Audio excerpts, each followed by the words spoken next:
Hello students, now we have to start the chapter that is money and credit.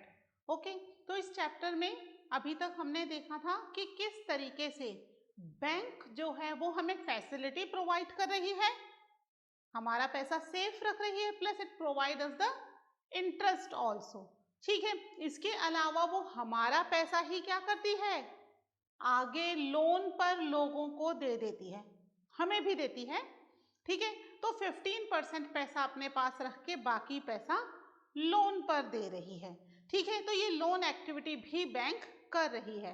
तो ये loan activity के through जो income हो रही है that is the basically income of the bank. ठीक है, तो यहाँ पर जो बैंक पैसा उधार देती है, ठीक है, क्रेडिट पर देती है, उसके टर्म्स एंड कंडीशंस क्या हैं, किन टर्म्स एंड कंडीशन पर बैंक पैसा उधार देगी. तो हमने अपने लास्ट लेक्चर में एक हाउस लोन का एग्जाम्पल पढ़ा था कि मेघा एक हाउस लोन लेती है 5 लाख रुपीस का, किस इंटरेस्ट रेट पर, 12% पर एनम, पूरे साल का 12% है, और अपनी सैलरी के बेसिस पर लेती है, यानी कि जो भी अब पैसा बनेगा वो उसकी सैलरी में से कटता जाएगा for next 15 years.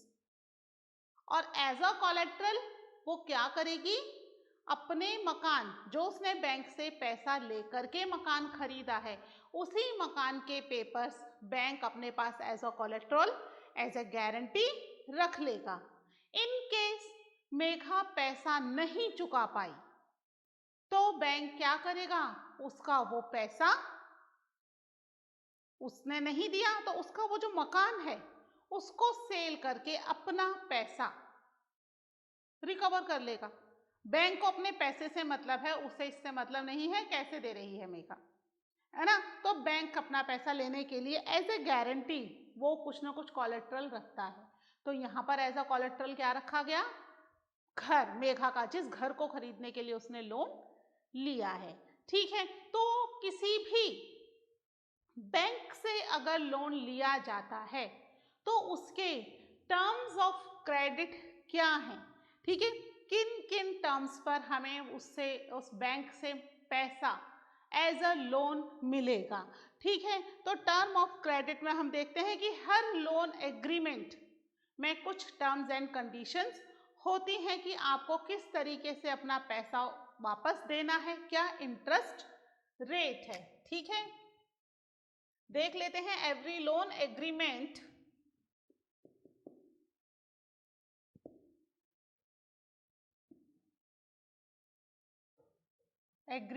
Specify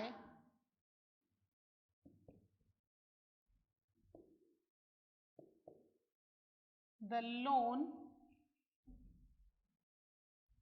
interest rate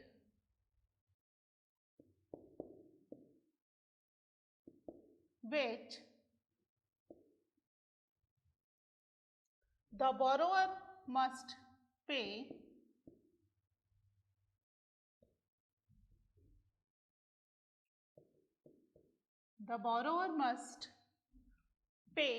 to the lender with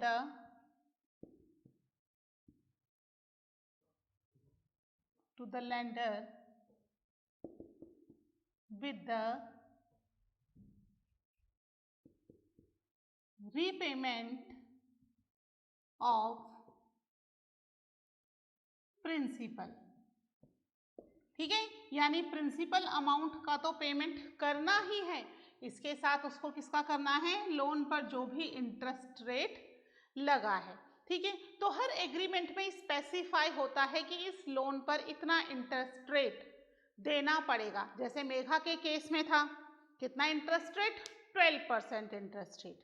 ठीक है, तो ये स्पेसिफाई कर दिया गया पहले ही कि जो भी 5 लाख रुपया लिया है प्रिंसिपल, उस 5 लाख पर इंटरेस्ट रेट 12% पर एनम मतलब पूरे साल में उसको इतना इंटरेस्ट उस पर पे करना पड़ेगा. ठीक है, अब मेघा को क्या करना पड़ेगा, लोन लेने के लिए उसे कुछ कोलेट्रल भी देना पड़ेगा. ठीक है, कोलेट्रल क्या होता है,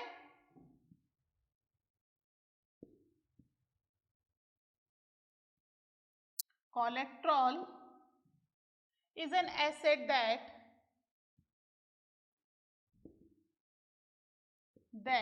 the borrower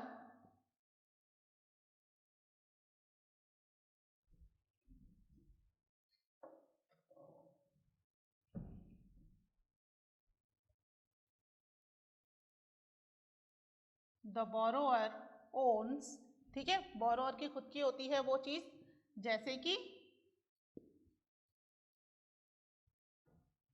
such as house, building, vehicle,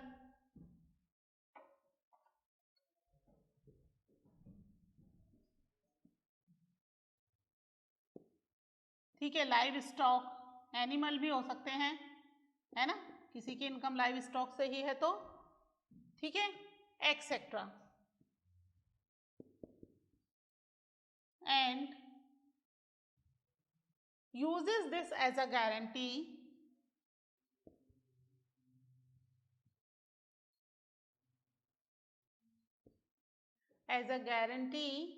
to the lender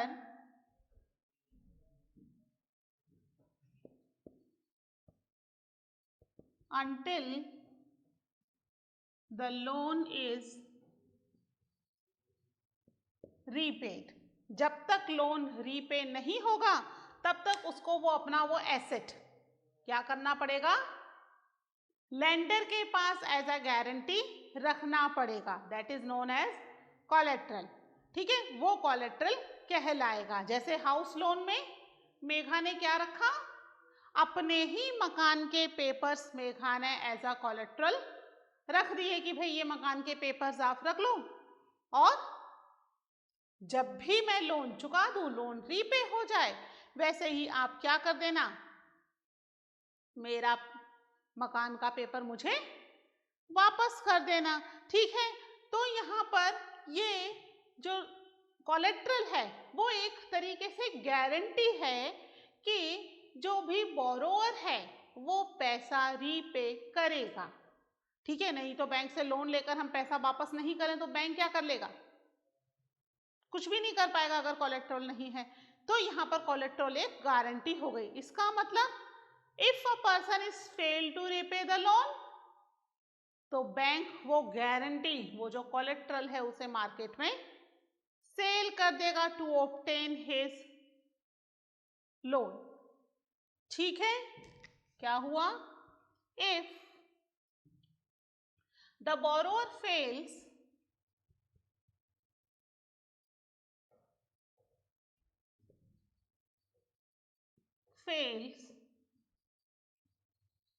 to repay the loan, है ना, फेल हो गया to repay the loan, the lender has the right to cell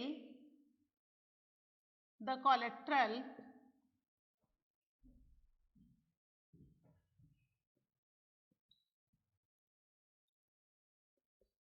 to obtain his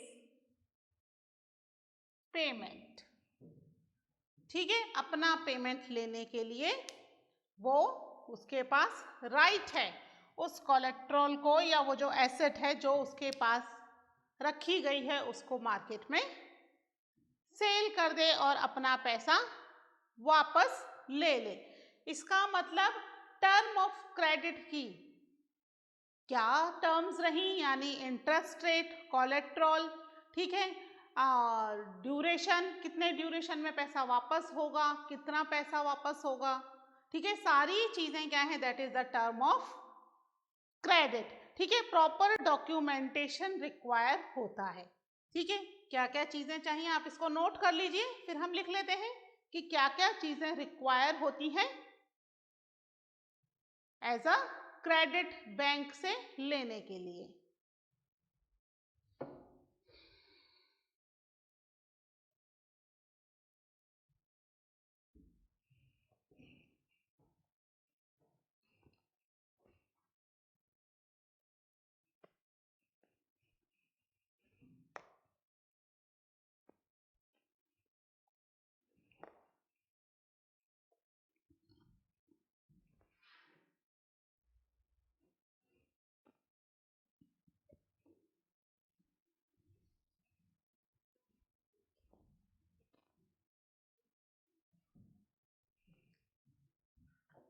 ठीक है, बैंक से लोन लेने के लिए क्या क्या चाहिए,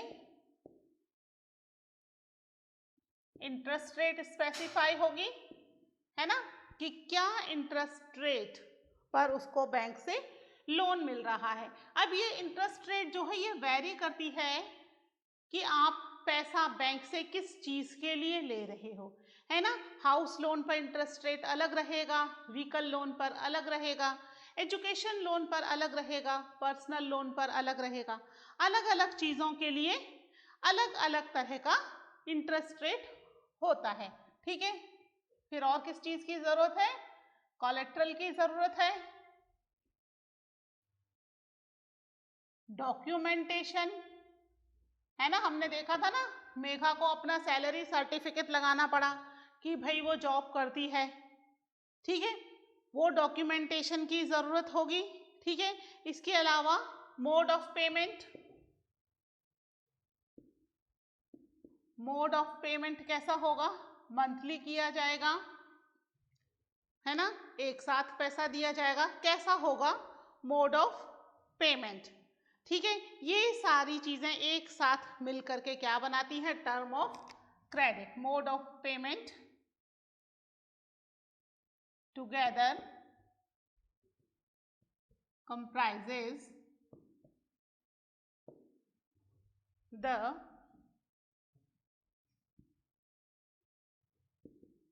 what is called term of credit.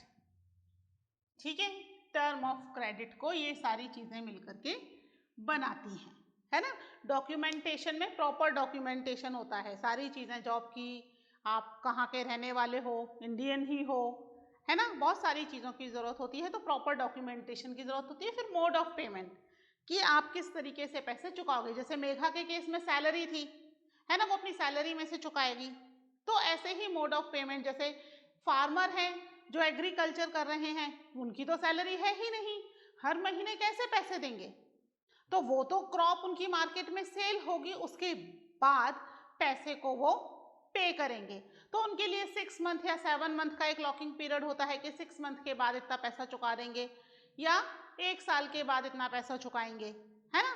तो ये डिपेंड करता है मोड ऑफ पेमेंट कि कैसा है, किस तरीके से सामने वाला व्यक्ति पैसे चुकाएगा। ठीक है, ये वेरी करता है पर्सन टू पर्सन। ओके, तो this is the term of credit. I hope समझ में आ गया होगा कि किसी भी बैंक से अगर पैसा उधार लेना है तो किन किन चीजों का प्रॉपरली ध्यान रखना पड़ेगा, तब बैंक से पैसा आप एज अ लोन ले लोगे। जो कि मार्केट से अगर आप पैसा लेते हो तो उससे बहुत ही कम है। ठीक है, इसको नोट कर लीजिए। फिर हम देखते हैं कि मार्केट से भी किस किस अलग अलग तरीके से पैसा एज अ क्रेडिट लिया जाता है और उसके क्या कॉन्सिक्वेंसेस भी होते हैं। ठीक है, note down this point first.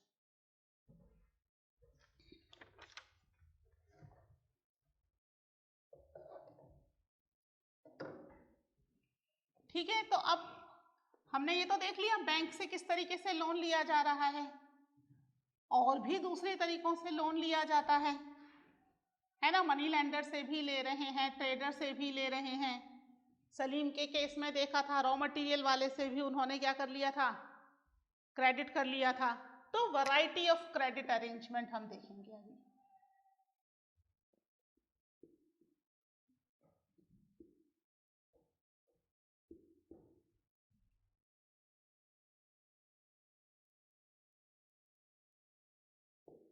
ठीक है, वैरायटी ऑफ क्रेडिट अरेंजमेंट ही अलग अलग तरह से किस तरीके से क्रेडिट्स का अरेंजमेंट किया जा रहा है। ठीक है, तो इसमें स्टोरीज के थ्रू हम देखेंगे।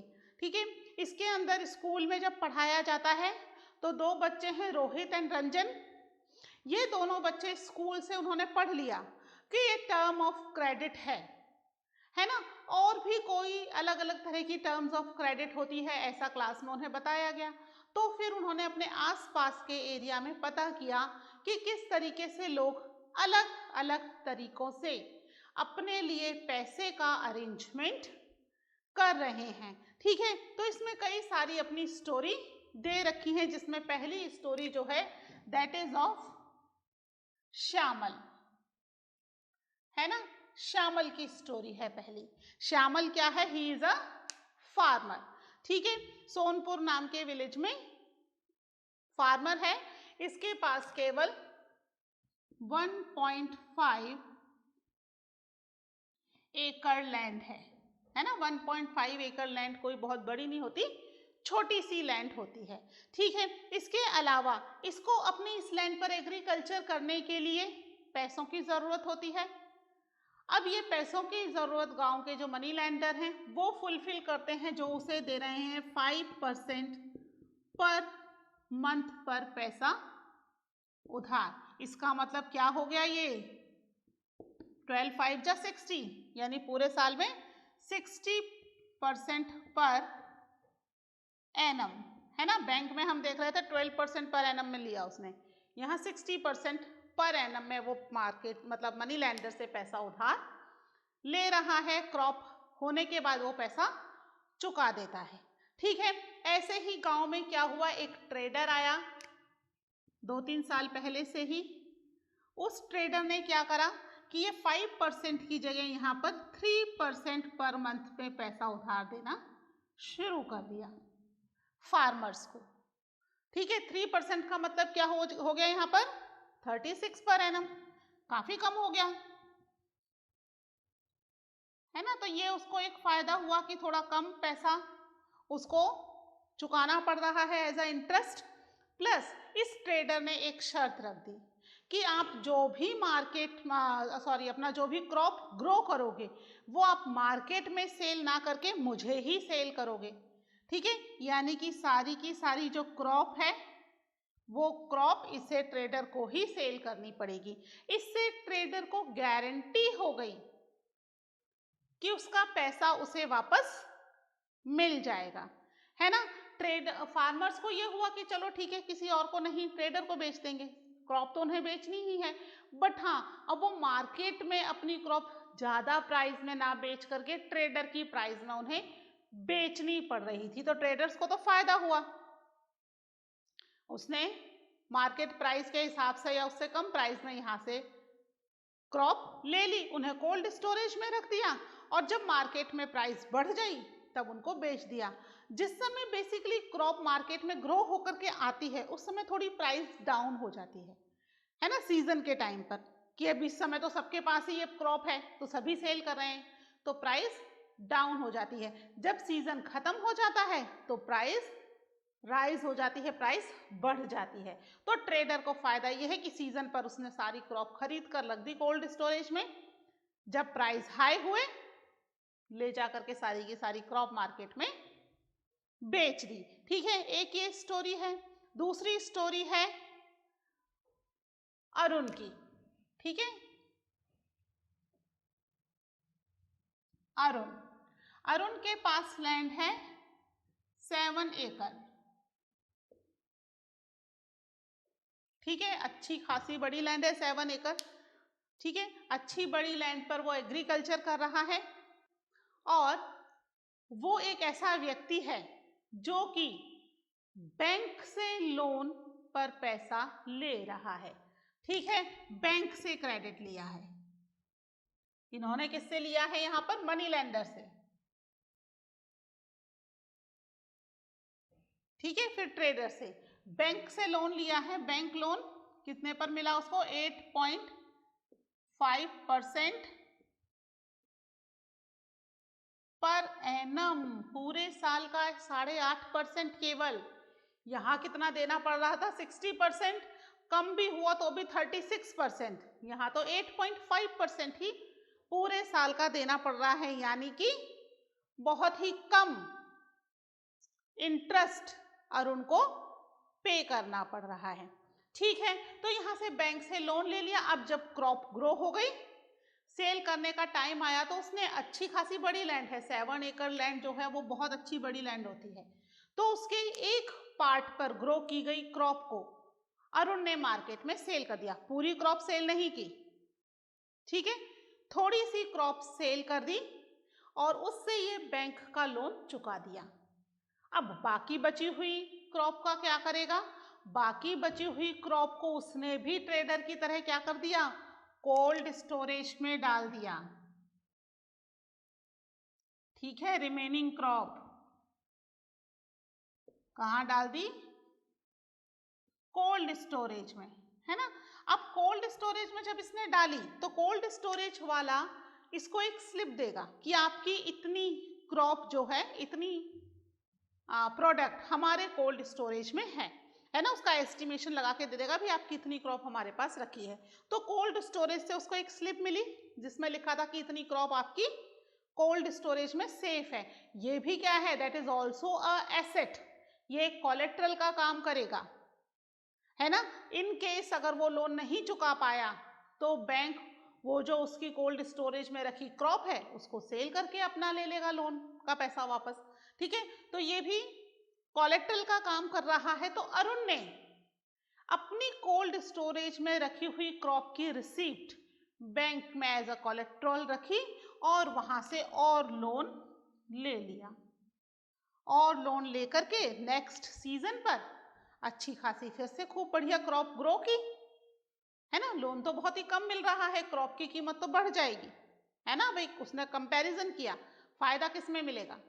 फायदा इसमें मिलेगा कि क्रॉप को रखो, वेट करो प्राइस बढ़ने का। प्राइस बढ़ेगा, कोल्ड स्टोरेज से निकालो और बेच दो।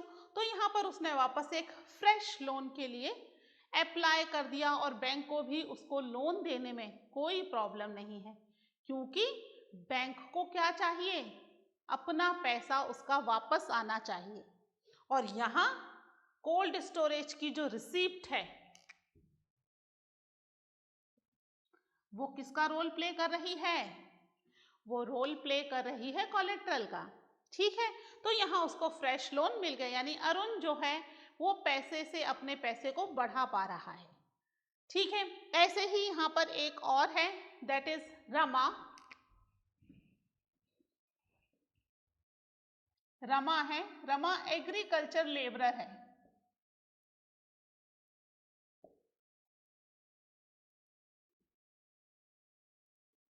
ठीक है, इसके पास अपनी कोई लैंड नहीं है रमा के पास। तो अब रमा क्या करेगी? गांव के अंदर जो है वो वर्क क्या मिलता है? क्या पूरे सीजन का मिल पाता है क्या? नहीं। क्या मिलता है? वो पूरे साल में केवल कुछ महीने। तो रमा को वर्क मिल रहा, रमा को जो वर्क है वो 7 मंथ तक कोई वर्क नहीं मिल रहा है, नो वर्क, है ना। साल के केवल 5 मंथ ही उसे काम मिल रहा है, बाकी 7 मंथ रमा के पास कोई काम नहीं है। इसकी वजह से क्या होगी रमा की इनकम? 7 महीने तो कोई इनकम नहीं हो रही, तो क्या कोई खर्चा भी नहीं होगा क्या 7 मंथ तक? 7 मंथ तक उसे खर्चा तो करना ही पड़ेगा ना। तो वो पैसा कहाँ से आएगा? वो पैसा वो मार्केट से उधार ले रही है, मनी लैंडर से उधार ले रही है, बिग फार्मर से उधार ले रही है। ठीक है, और बदले में क्या करेगी? उसके पास तो क्रॉप भी नहीं है, सेल करके बेच देगी। क्या करना पड़ रहा है उसे? उनके यहाँ पर फ्री में काम करना पड़ रहा है ना। जब भी उसके घर में कोई परेशानी हो, कोई बीमार पड़ जाए या कोई छोटा मोटा फंक्शन भी हो, पैसे की ज़रूरत हो, तो उसे वो पैसा मनी लैंडर से ही उधार लेना पड़ेगा। उसके पास अपना कोई पैसा नहीं है। और अब कंडीशन ऐसी है कि मनी लैंडर भी उसे उधार पैसा देने से कतराते हैं, क्योंकि वो उसको जो पुराना नया वाला जो लोन है लेने से पहले वो पुराना लोन चुकाए तभी उसे नया लोन दे। पुराना लोन कहाँ से चुकाएगी? She has no work, 7 month कोई काम नहीं है, 5 मंथ में जो काम मिल रहा है उसका उसको इतना पैसा नहीं मिल रहा कि वो अपनी जरूरतें भी पूरी करने के बाद पुराना लोन चुका पाए। तो यहाँ रमा की कंडीशन सबसे वर्स है। तो हमने यहाँ पर 3 क्रेडिट सिचुएशन देखी। रमा की सिचुएशन जो कि मार्केट से पैसा उधार ले रही है और वहीं उसका प्रॉब्लम शुरू हो गया। ठीक है, दूसरा हमने देखा श्यामल का। श्यामल जो है ट्रेड पहले तो मनी लैंडर से ले रहा था तो इंटरेस्ट रेट बहुत हैवी था, उसको चुकाने के बाद उसके पास कुछ भी नहीं बचता था, फिर उधार लेना पड़ता था। ट्रेडर से उसको मिला उधार कम इंटरेस्ट रेट पर, लेकिन कंडीशन आ गई कि वो क्रॉप उसे ट्रेडर को ही सेल करनी पड़ेगी, है ना। इस कंडीशन की वजह से उसका मुनाफा जो था वो कंपैरेटिवली कम हो गया, तो कम इंटरेस्ट रेट जा रहा है। श्यामल की कंडीशन रमा की कंडीशन से थोड़ी बेटर है ना। अब हम बात करें अरुण की कंडीशन सबसे बेटर है। क्यों? क्योंकि अरुण ने जो क्रेडिट का अरेंजमेंट किया, वो अरेंजमेंट उसने बैंक से किया जो कि सबसे कम इंटरेस्ट रेट पर था, है ना। रमा भी जो ले रही थी उधार, वो भी 5% पर मंथ से ले रही थी। यहां तो 8.5% पूरे साल का उसको उधार मिल रहा है। तो यहाँ सबसे अच्छी कंडीशन अरुण की है, क्योंकि अरुण का जो क्रेडिट अरेंजमेंट है that is from the bank, formal sector से उसका क्रेडिट अरेंजमेंट है। तो यहाँ पर जो क्रेडिट अरेंजमेंट हो रहा है उससे हम कंपेयर कर सकते हैं कि व्यक्ति की फाइनेंशियल कंडीशन कैसी है ना। इनमें सबसे गुड कंडीशन में कौन है? अरुण। क्योंकि अरुण किससे ले रहा है, हम कह सकते हैं बैंक क्या है, इट्स अ फॉर्मल सेक्टर, जिसमें अगर अरुण ले रहा है तो भी यही परसेंटेज रहेगा, रमा लेगी तो भी यही परसेंटेज रहेगा, श्यामल लेगा तो भी यही परसेंटेज रहेगा। बट यहाँ पर इन्हें डॉक्यूमेंटेशन करना पड़ रहा है और अरुण के पास प्रॉपर डॉक्यूमेंटेशन है, प्लस कोलेट्रल भी है। कोलेट्रल तो श्यामल के पास भी है, श्यामल चाहे तो 1.5 एकड़ लेंथ के पेपर्स रख करके लोन ले सकता है, बट लैक ऑफ नॉलेज और थोड़ा बैंक में जाने से हिचकिचाहट, इसकी वजह से ये ऐसा नहीं कर पाते हैं। ठीक है, तो सही क्रेडिट का अरेंजमेंट होने से क्या होगा, अर्निंग इंक्रीज होगी और कंडीशन बेटर होगी। ठीक है, इसके बाद हम पढ़ेंगे अबाउट द कोऑपरेटिव्स। ठीक है, that we will study in the next lecture. Till then take care, bye.